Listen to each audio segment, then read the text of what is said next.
Loyal Imperial citizens, I'm Chief Librarian Terek of the Wardens of the Webway chapter. I've been asked by my chapter master to collect the stories of the great heroes of the Imperium and record them for posterity. Our connection with the greater galaxy may have been lost with the fall of Cadia, but we still remain loyal. Today, Blade Champion Orendel Dragonblade and I invite you to partake in a psychic journey through the annals of our chapter's psychic history. Join me as we unveil the mysterious tapestry of Lionel Jonson, the Primarch of the Dark Angels, in this 20-minute psychic odyssey. Brother Champion Dragonblade was one of the senior members of the Deathwing detachment of the Dark Angels before he and his team were trapped in the same section of space as the rest of us. His squad of Bladeguard has joined our chapter of survivors, but remain faithful sons of the Lion. For this reason he will be my guest as we discuss his gene further. Thank you for having me today, Brother Librarian. It's my great honor to speak about the Lion and the First Legion that he commanded. Perhaps we can begin with this quote from Malcador the Sigillite. Of all the Primarchs, save perhaps Mortarion, Lionel Jonson stands apart. Partially this is due to his taciturn nature. A brooding silence hangs over him at all times. Yet there is something more, something buried beneath his noble exterior. Perhaps this is a result of his upbringing, growing to maturity alone in the monster-ridden forests of Caliban. Even at a council of war, the Lion moves like an apex predator. He is always watching, always planning, always hunting. He unnerves even his brothers. My Primarch stood apart from the others in many ways. For starters, he treated his Space Marines as his Order brothers instead of the more fatherly nature of the other Primarchs. Much of this is due to his early life and the start of the Great Crusade. Should we start there? From the dark forests of Caliban to the psychic aura of Lionel Jonson, emerged from his early life is mostly shrouded in mystery. What can you tell us about his early life, Brother Champion? As with much knowledge regarding the First Legion and its master, there was a vast body of rumor and little fact regarding the earliest years of the Primarch Lion before the start of the Great Crusade, the gestation pod containing the infant Primarch that had been mysteriously teleported through the warp from the Emperor's subterranean gene laboratory beneath the Himalayan mountains landed on the feudal death world of Caliban in what would become the Segmentum Obscurus. Caliban was a planet whose surface was largely covered by immense forests inhabited by terrible, monstrous beasts mutated by the touch of chaos in the centuries after the birth of the chaos god Slanesh due to the planet's proximity to the nearby Eye of Terror. L. Jonson managed to survive in the forests alone, living as a wild man far from civilization. Caliban was home to many knightly orders of warrior aristocrats created to defend its people and the massive fortress monasteries they lived within to defend themselves from the great beasts. These knights maintained a few aspects of Caliban's ancient technology from before the Age of Strife and wielded primitive bolt pistols, and wore suits of simple power armor very similar to that later used by the Legion's Astartes that were handed down from knight to knight. The young Lion would be discovered by a hunting party of the Knights of the Order in the depths of Caliban's forests. Within these forests dwelt a breed of creature now unknown in the galaxy, monstrous chimeric weapons left over from the Age of Strife, driven by a hunger that could not be slaked and fully capable of rendering an armored warrior into a ruin of blood and flesh in seconds. How long the young Primarch had survived alone in the green depths cannot be known for certain, for the Lion himself seldom spoke of those times. The knights that found him assumed from his stature and bearing that he could not have spent more than a solar decade alone. But the growth and development of the Primarchs does not follow the pattern of mortal humans, and they do not age as do those untouched by the Emperor's genius. The Lion was no feral berserker, but rather a calculating hunter ruled by logic and not simple rage. When he was discovered at last by the Knights of Caliban, he was judged so dangerous that it might be best to have him slain, treated as one of the great beasts of the forest, so akin to them he was. It was the judgment of one man that would see him brought into the realm of mankind and away from that of beasts, and that man was named Luther. As a champion among the warriors that had defended Caliban through the long years of Old Night, Luther named his new charge Lionel Jonson, which meant the Lion, son of the forest in the Calibanite dialect of Low Gothic, and raised him as a Knight of the Order. Luther taught L. Jonson the laws and strictures of the order, to mete out justice as a man rather than as a beast, and gave him something that the young Primarch had never before had a reason to fight beyond simple survival. L. Jonson was taken to the order's chief fortress monastery of Alderac and taught human ways. The Lion learned to speak incredibly quickly and soon mastered all of the necessary aspects of Calibanite culture faster than anyone, including Luther, his mentor, foster father and best friend, believed possible. Before long, L. Jonson had become a fierce warrior in the order's ranks, though of his years living alone in Caliban's forests, he said nothing then or later. With Luther at his side, L. Jonson ultimately rose into the highest ranks of the order. At the height of his reputation, L. Jonson made clear his extraordinary ambition. He called for a grand crusade to exterminate the great beasts of Caliban so that the people of his world could finally know peace and live free from fear. This was received with great enthusiasm by the other members of the order and even the other knightly orders, but it proved to be a time-consuming process that took nearly a solar decade of constant warfare against the terrible dangers of the deep forests. The war was long and bloody, with hundreds slain for each monstrous nest put to the torch, and many grew weary of the slaughter, all save the grim knight, L. Jonson. The Lion knew that mercy had no place in war. To leave with their task unfinished and with any of the foe yet alive would be to waste all of the lives spent in its pursuit. There could be only one end, and that was the total annihilation of the enemy by whatever means was needed. At the end of the crusade against the great beasts, with both the Lion and Luther exhausted by the terrible cost the fighting had exacted, it was L. Jonson that received the battle honors and the title of Grand Master of the Order. He accepted the accolade without fanfare, for such human eccentricity still seemed less worthwhile to the youth that had grown to manhood among monsters.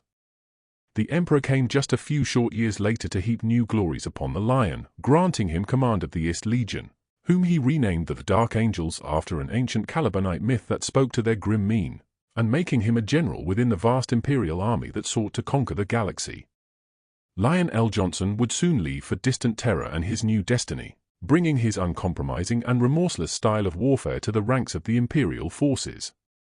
To him would fall the role of watchman at the edge of the Emperor's domain, the bane of monsters and beasts and the bearer of weapons too terrible to entrust to any other. Thank you, that was fascinating. During the Great Crusade, Lion L. Jonson led the Dark Angels to glory.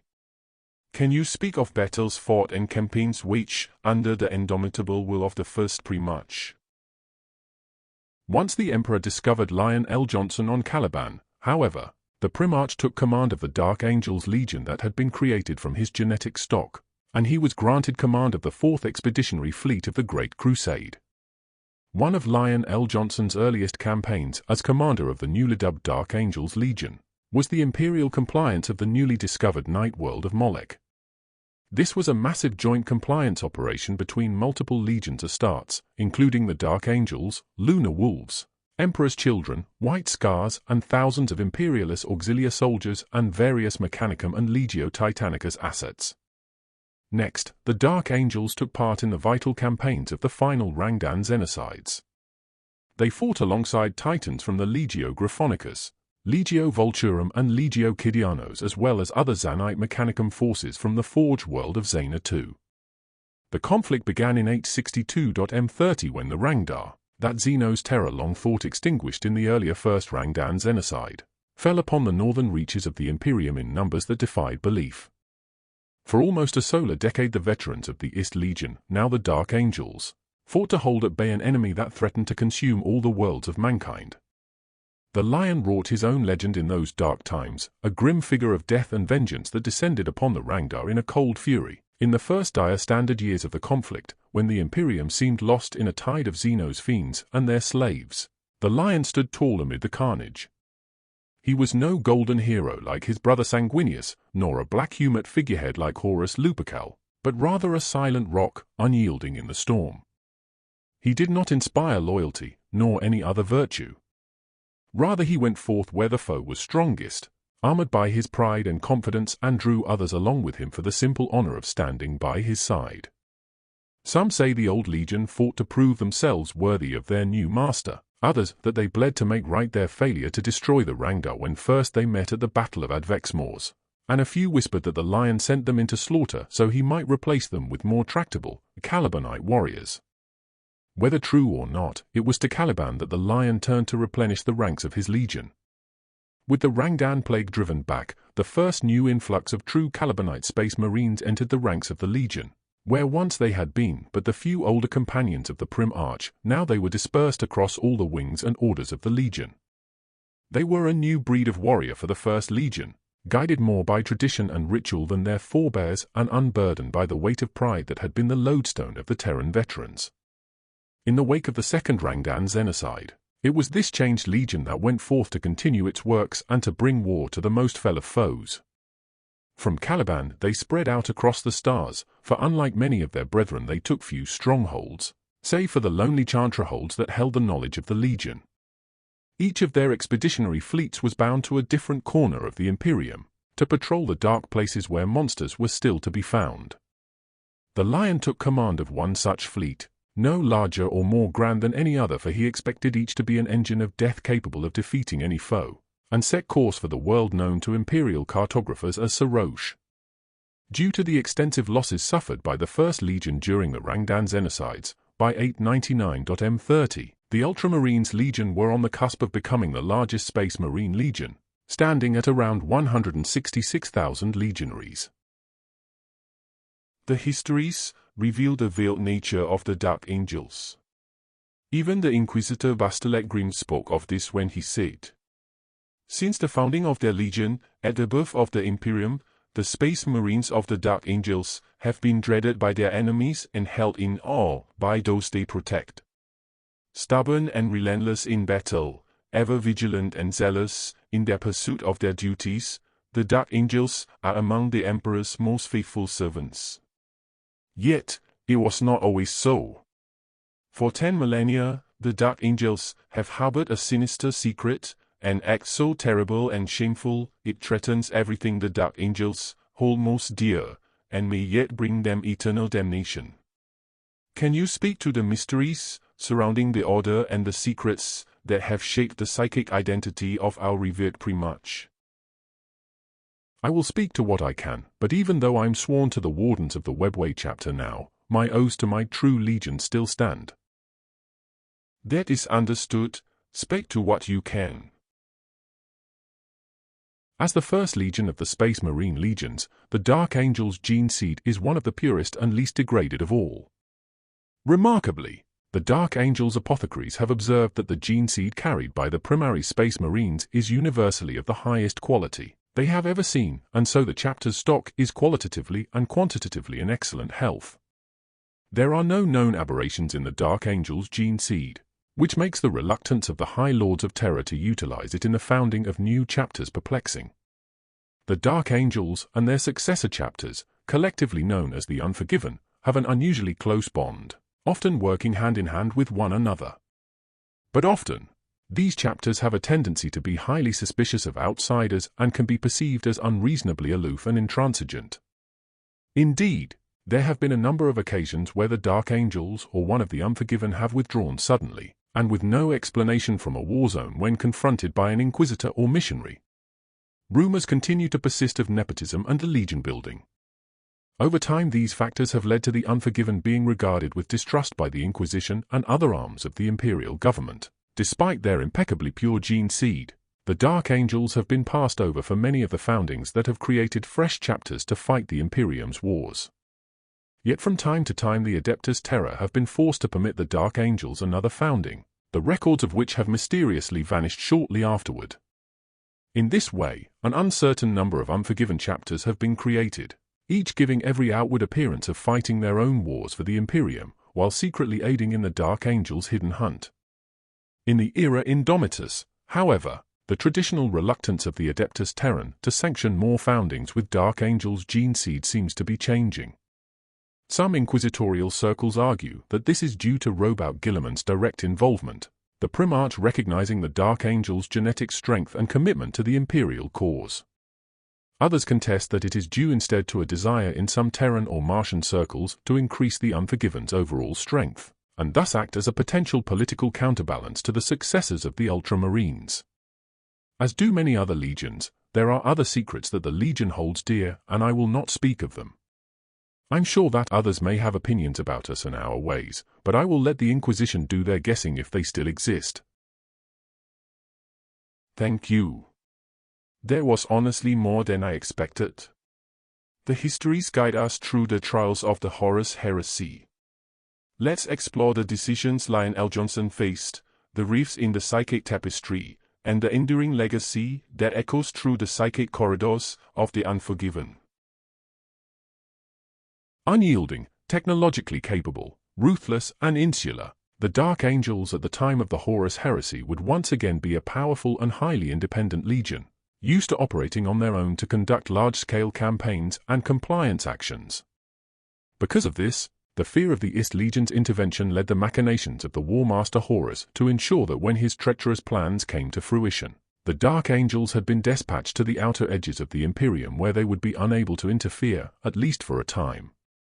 As the Horus Heresy progressed, however, the power of this legion would make itself known, savaging the Night Lords at Thramas and going on to unleash destruction on an unprecedented scale. During the later years of the Heresy, when they crushed traitor world after traitor world across the southern galactic zone.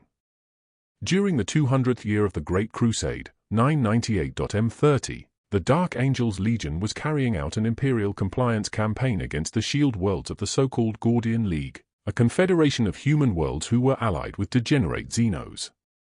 During the 7-Terran-year-long campaign, in 005-M31, the Dark Angels High Command received word that the War Master Horus and his 16th Legion had renounced their oaths of allegiance to the Emperor, along with the Primarch Angron's World Eaters, Mortarian's Death Guard, and Fulgrim's Emperor's Children.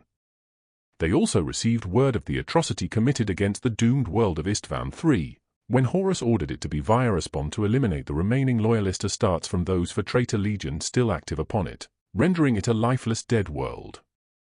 L. Jonson's forces were too deeply enmeshed in the shield worlds of the Gordian League to respond quickly to Horus' betrayal. The best estimates of the Primarch's staff indicated that it would take them nearly 8 solar months to conclude their offensive operations, even on an emergency basis, and reposition themselves for a strike against Istvan V. Even if they could move more quickly, Horus agents would be able to alert the War Master in time to organize a counterstrike. However, Jonson believed that a small, hand-picked force might accomplish what an entire legion could not. The Primarch issued orders for many of the Dark Angels' reserve squadrons to resupply and prepare for immediate deployment to the Tanagra system. Their primary target was to secure the Forge world of Diamat. L. Jonson would personally lead the expedition to Diamat with a battle group of 15 warships.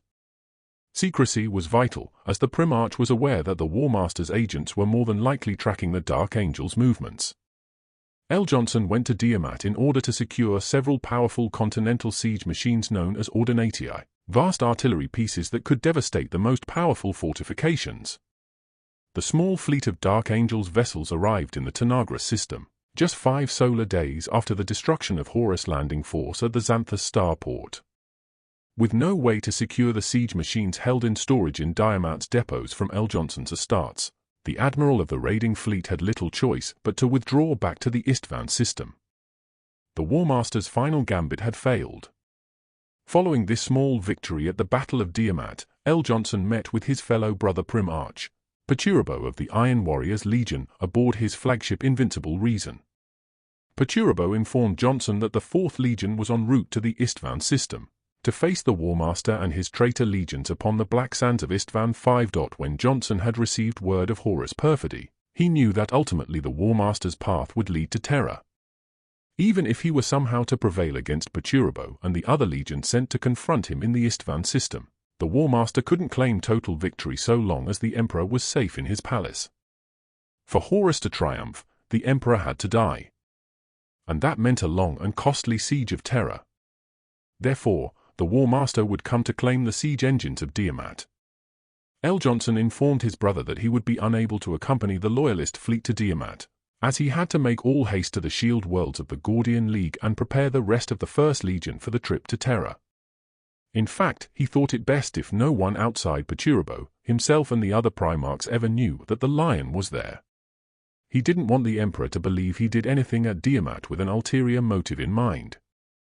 Pachurabo agreed that it was both a prudent choice and a very humble one. Jonson explained that his actions were done for the good of the Imperium, not for accolades, nor for power. In 007.M31, Conrad Kerr's fleet departed, bound for the planet of Tsagualsa, a remote world in the eastern fringe that lay shrouded in the shadow of a great asteroid belt.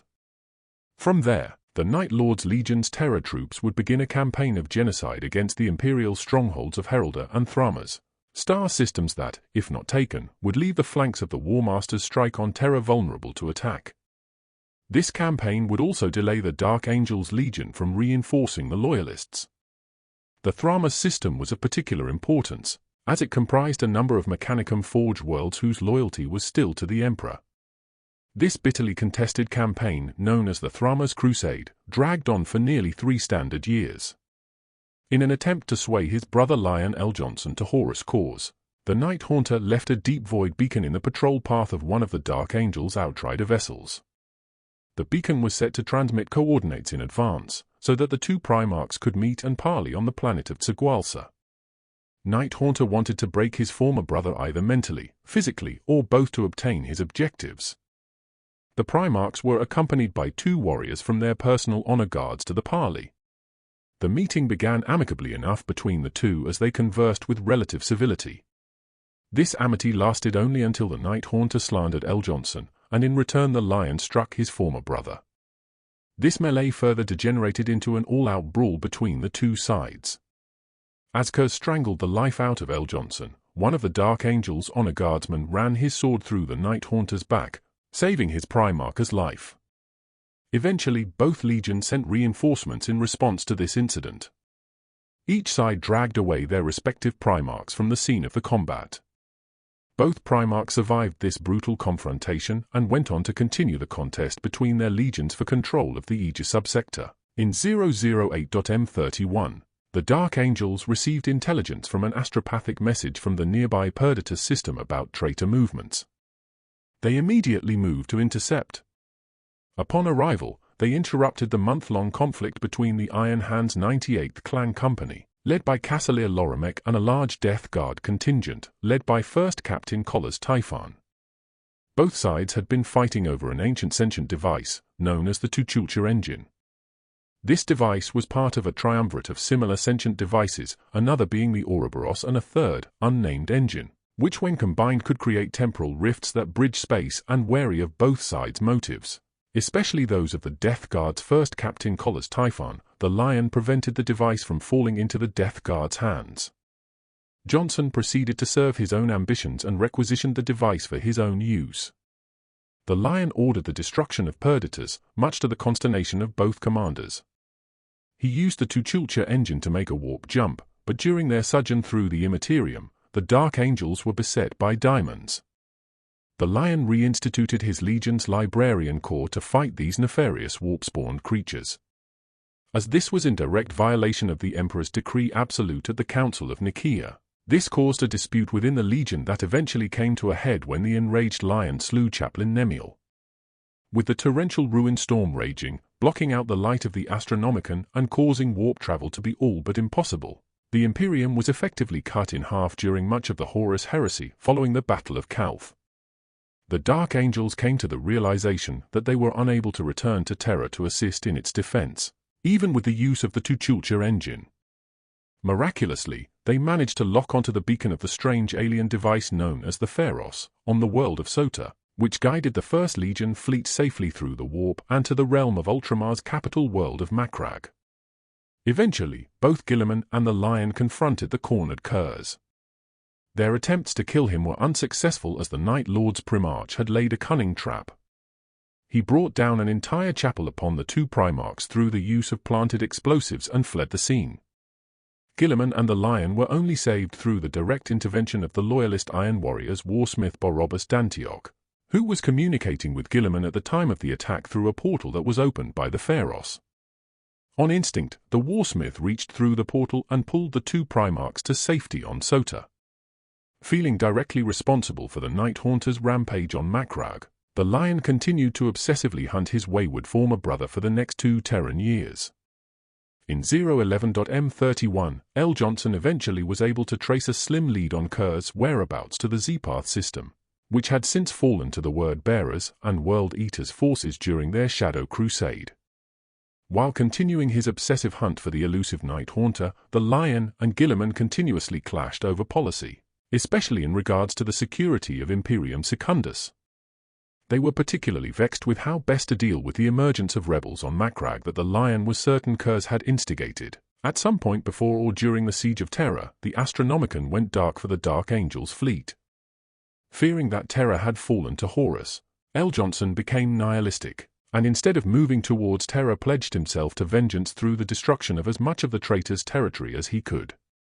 Using the rationalization of attacking the traitor homeworlds in hopes of drawing reinforcements away from Terra to his troops, L. Jonson oversaw the destruction of Chemos and Barbarus in a spiteful purge dubbed the Passage of the Angels. Without the Astronomicon, the Dark Angels continued to rely on the Tuchulcha engine for guidance through the warp. The Lion eventually ordered the Dark Angels fleet to head to Deliverance, the homeworld of the Raven Guard Legion, where Corvus Corax and Lemon Russ of the Space Wolves Legion were currently mustering their forces.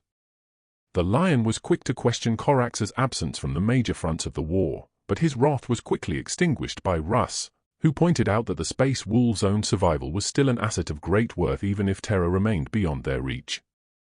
Russ declared he would join L. Jonson's so-called Crusade of Vengeance, including with Space Wolves warriors equipped with the new suits of Mark VI Corvus power armor produced on Kievar.